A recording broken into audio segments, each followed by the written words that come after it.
Hi, I'm Jessica. I work in an office and I'm 35 years old. Right now, my husband Bob and I are staying with his parents because he got transferred. But don't worry, it's just temporary. Bob seems happy to be back in his old home, but I'm really eager to find our own place and move out soon. The thing is, I don't get along with my in-laws very well, especially my mother-in-law. She's always been a bit mean, but now that we're living together, she's even tougher to deal with. Jessica, why haven't you gone shopping yet? You missed the early sale at the supermarket. You're not very good at shopping efficiently, are you? I forgot to mention, I work from home with permission from my company, but I still have to work during the weekdays. So I don't have the chance to go shopping during the supermarket's early bird sale time. Mom, I've told you many times I work during the day, so I can only go shopping after 5 p.m. But every time I say this, my mother-in-law starts criticizing me. Look at her, so full of herself, can't even have a child. Bob and I don't have kids. We haven't gone to the hospital to see if there's a reason why. I really wanted a child, but with Bob's salary, we couldn't afford the expensive treatments to help us have one. Even before we moved in with Bob's parents, my mother-in-law's mean comments bothered me, but it was easier to handle when we lived apart. Now that we're together all the time, I hear her rude remarks nonstop. My father-in-law doesn't say mean things directly, but he bothers me in his own way. He thinks women over 30 are old, and since I'm 35, he treats me like I'm ancient. Hey, old lady, pass me the ashtray. And why are you wearing a skirt? Nobody wants to see your legs. I want to say, if I'm old, what does that make you? About to turn 60. I'm not a pushover, so I always talk back when they say something rude about me. But that just makes our relationship worse, because they think I'm being bossy. The atmosphere in the house is always tense, and I'm starting to feel the strain of living here. But after Bob's transfer, he started working more on weekends and going on more business trips, so we haven't had a chance to talk about moving out. Jessica, I have another business trip this weekend. You just got back from one yourself. Seems like this new branch requires a lot of travel. Before his transfer, Bob had to work late sometimes, but he hardly ever worked on weekends or went on business trips. I get that work changes when you change jobs, but isn't this a bit too much? Because of all this, we haven't been able to find a new place to live, even though we were only supposed to stay with my in-laws temporarily. What if we end up having to stay with them for a long time? That thought really scares me. Then, one day, something unexpected happened. While unpacking Bob's bag after his business trip, I found a piece of paper in his pocket. It turned out to be a printout from a travel website. At first, I thought it was just his flight and hotel details for his trip. But as I looked closer, I couldn't believe what I saw. There was a hotel reservation that included tickets to Disneyland for 2 people, and the date was for the same day Bob said he was on his business trip. Obviously, Bob's work has nothing to do with Disneyland. They deal with seafood, not theme parks. But that's not the point. This meant that Bob wasn't really on a business trip. He was actually spending 2 days at Disneyland. And since the hotel reservation was for 2 people, it was pretty clear he was there with someone else. While I was still processing this shock, I heard Bob humming "It's a Small World After All" in the shower, the famous song from Disneyland. He must have been reminiscing about his trip and humming without realizing. But it seems like fun attractions aren't the only things on his mind during these business trips. I was so furious that I was ready to storm into the bathroom and confront Bob. But just as I was about to, his phone rang. I was too angry to think straight, so I picked up the call without hesitation. Hello. For a brief moment, I heard a woman's voice, and then the call ended abruptly. Could it be? I was convinced that the call was from the woman Bob went to Disneyland with, his mistress. When she heard my voice on Bob's phone, she must have panicked and hung up. I decided to check the call history on his phone. Bob isn't really careful about security, so I guessed his passcode might be his birthday. And just like that, the phone unlocked. But what I found on his phone left me reeling. There was undeniable evidence of his affair all over it. The photo gallery was full of selfies of him and another woman. The dates on the photos matched up with the times Bob said he was on business trips or working late. I couldn't believe how careless he was, leaving behind pictures of their intimate moments. I checked the call history again and saw the name Melissa Smith.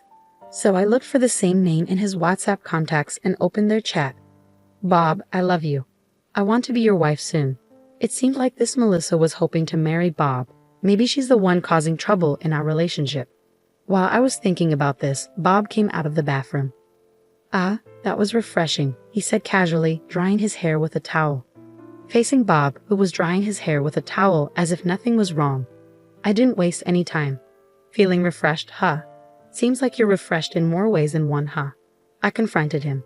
Who is Melissa Smith? I demanded. Bob flinched at the mention of her name. So it's true. You've been lying about your business trips and spending time alone with this woman, Melissa Smith. Were all those trips and extra work days just lies? It's unforgivable. Why would you? How did you? I pointed my smartphone at Bob, showing him the evidence. All the proof is right here in this phone. And don't talk about privacy invasion when you're the one who's been cheating. It's ironic that a man who's cheating can complain about privacy. If you don't want people to see, set a better password. Before we got married, Bob and I promised each other he wouldn't cheat. I told him if he did, I'd leave him immediately. My feelings haven't changed. I can't stay married to someone who's with another woman. Let's get a divorce. When I mentioned divorce, Bob surprisingly agreed without arguing. Yeah, I guess so. It caught me off guard. I expected more resistance. Was he already prepared for divorce once he got caught cheating? I'll go get the divorce papers tomorrow. You can tell your parents, I told him. Bob's agreement was surprisingly casual, but once the decision was made, there was no turning back, and I had no intention of doing so. Was this the end of our marriage? I felt a pang of sadness. The next day, I left early to pick up the divorce papers from the city office and run some other errands. When I returned home late at night, I found my husband and his parents waiting for me. So you finally decided to come back. We were wondering how long you were going to wander around, my mother-in-law remarked as soon as she saw me. With Bob present, she should already know about his cheating and our decision to divorce. Shouldn't she say something like an apology before making a snide comment? But instead of apologizing, my mother-in-law said something unbelievable. Well, it doesn't matter. At least you're finally leaving. We don't want to see your face anymore, so it's just as well you've been gone all day. What do you mean? I asked, taken aback. With a smug smile, my mother-in-law replied to my question. Exactly as I said. I'm fed up with seeing your face. Now that Bob is back, you were just in the way. You're always talking back and you lack any charm. Even when I tried to make you uncomfortable enough to leave, it took you still long to catch on. I finally had to use my secret weapon. Secret weapon? I repeated, confused. My mother-in-law looked pleased. You already know the name of Bob's girlfriend, right? Yes, something like Smith. Why was she checking if I knew the name of Bob's mistress? You see, I have a friend from my book club, Mrs. Smith. Her daughter is such a well-mannered, charming young lady. She's 10 years younger than you, only 25. At that age, she can have kids easily. Then my mother-in-law dropped a bombshell. So I introduced Mrs. Smith's daughter to Bob. Excuse me? I was shocked. I never expected my mother-in-law to say something like this to me. Are you saying, mother-in-law, you arranged Bob's affair? Oh, arranged sounds so scandalous. I simply introduced them, she replied proudly. I couldn't believe that a mother would encourage her own son to cheat on his wife, and she was so proud to tell me about it. What a terrible mother. Well, I had no other choice. Bob is our only child. We need him here. I would have even accepted you as my daughter-in-law if you'd had children. But all you did was work, never giving us any grandchildren, she continued. Beside her, my father-in-law nodded in agreement, so he was aware of his wife's actions. Do you understand? A 35-year-old woman who can't even have kids is no longer necessary. If you get it, then hurry up and leave, my mother-in-law said triumphantly, pointing at me. After a moment of silence, I replied, I understand your perspective very clearly. I'll leave as you wish. I'll take all my things with me. Oh, please do. I doubt you have much to take with you anyway. Do you need help moving? My mother-in-law laughed. Even though she didn't know it, I would have the last laugh. No, it's fine. Don't worry about me. Everything's already arranged. Huh. My mother-in-law looked surprised since I wasn't crying or upset. Besides, mother-in-law, I'm well aware that you were helping Bob cheat on me. What? Bob asked in a panic. So, what did you expect? That I would let you cheat behind my back and not say anything to the other woman? I made sure to note down her phone number when I checked your phone yesterday, I said calmly.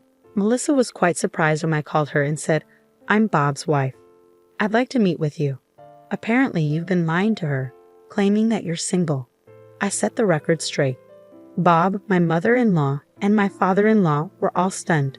They never expected me to take such decisive action in just one day. Melissa found out that she was the other woman in your affair, and she was really upset. And Mrs. Smith was furious too. Bob, your mother, and you, father-in-law, she even talked about suing both of you for marriage fraud. I couldn't help but feel for her, so I promised to assist her in any way I could. What? Bob was visibly shaken, and my mother-in-law was in the same state. Considering the ordeal Melissa went through, I've chosen not to seek any compensation from her. Instead, I'll increase the amount I'm demanding from you, Bob, and you, mother-in-law and father-in-law. Compensation. Why should we have to pay for anything? My father-in-law blurted out in panic. It's one thing if it's just Bob, but we're not involved. He seemed to expect his son to face consequences for his actions, but they never imagined they'd be held accountable too. You think you can benefit without facing any consequences? That's not how it works, I replied. Actually, you are involved. The emotional distress caused by your behavior is more than enough reason for compensation, don't you think? As I said this with a smile, my father-in-law fell silent. And let's not forget what I do for a living. I work at a law firm. Why don't I consult with my boss, the attorney, and see just how much we can squeeze out of you in compensation? I already told my lawyer at the company about what's going on. Then we heard a car pull up in the driveway. Oh, they're here. Hi, we're from a moving company, I said with a friendly smile as I went to the door. Thanks for coming at such a late time. I'm sorry for asking on short notice. No worries. We had an opening for the night shift. It actually worked out well for me. I got some other stuff done. So let's get started right away. Oh, and be careful, there are some fragile things. As I welcomed them in, a bunch of movers came into the house and started collecting our stuff. Wait, hang on. My mother-in-law interrupted. They started packing up my stuff just like I asked, moving quickly and efficiently. They packed up not just my clothes, books, and computer, but also the things in the living room and kitchen. Hey, wait a minute. Don't take that, it's ours. My mother-in-law complained. No, I brought all of these things here when we moved in. They're mine, I explained calmly. When Bob and I first moved here because of his job, the appliances in the in-laws' house were old and worn out. I couldn't stand it, so I had our appliances sent over from our old apartment. Now it seemed like my mother-in-law had gotten used to the new appliances and thought they were hers. There was a robot vacuum, a cordless cleaner, a fancy oven that could do lots of things, an induction cooktop, a special hairdryer, and an espresso machine. You're taking everything, you greedy woman. My mother-in-law yelled and tried to grab me, but Bob stopped her. Mom, it's all Jessica's stuff. We can't change that, he explained. It looked like Bob understood what was happening, but my mother-in-law wasn't ready to give up. Once you get used to better appliances, it's hard to go back, right? If you're not happy, why don't you just buy new ones? But after paying compensation, it seems unlikely you'll have enough money for fancy appliances. While all this was happening, the movers were quickly loading my things into their truck as I directed them. They nodded to me and climbed into the truck. All right, I'm heading to the new address too. Please make sure everything arrives safely, I told them. As I watched the moving truck drive away, I got into my car. Wait, this car is mine too. Where's that truck going? Bob asked. Huh? Oh, I'm taking it to my old apartment, the one I lived in before we had to move because of your job transfer. It's my apartment. The apartment I bought when I was single was put up for sale by a real estate agent because Bob got transferred for work. But since the price was too high, it never sold, and I still own it. The agent kept suggesting lowering the price, but I'm glad I didn't.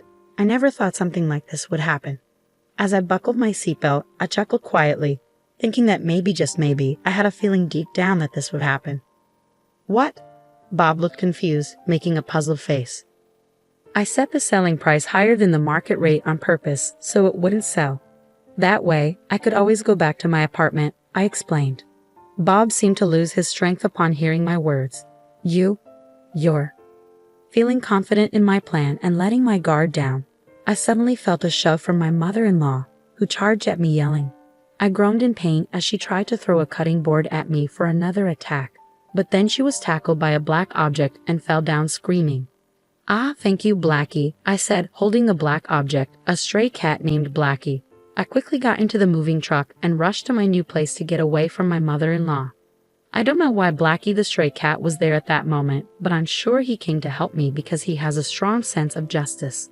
I'll give him some catnip as a thank you gift later. After that, Bob and I got divorced. The law firm where I work filed a lawsuit for compensation against Bob and his parents. It's a real blessing that the young lawyers in training at the office took on my case for almost no fee at all. Even though a new young lawyer is handling my case, I feel safe because they have the support of a senior lawyer. As for the lawsuit against Melissa Smith, the senior lawyer himself took it on, not the trainees. He said he will file both criminal and civil lawsuits because of the seriousness of the situation. He mentioned he's excited to file a criminal lawsuit since it's been a while. Even if they sell their house to pay Melissa Smith and me, it probably won't be enough. Thinking about the life of poverty and debt waiting for them, I can't help but smile. I'm alone now, but compared to living with those in-laws and my unfaithful husband, it feels like heaven. For now, I want to enjoy the simple single life with Blackie, the cat I unintentionally brought to my apartment.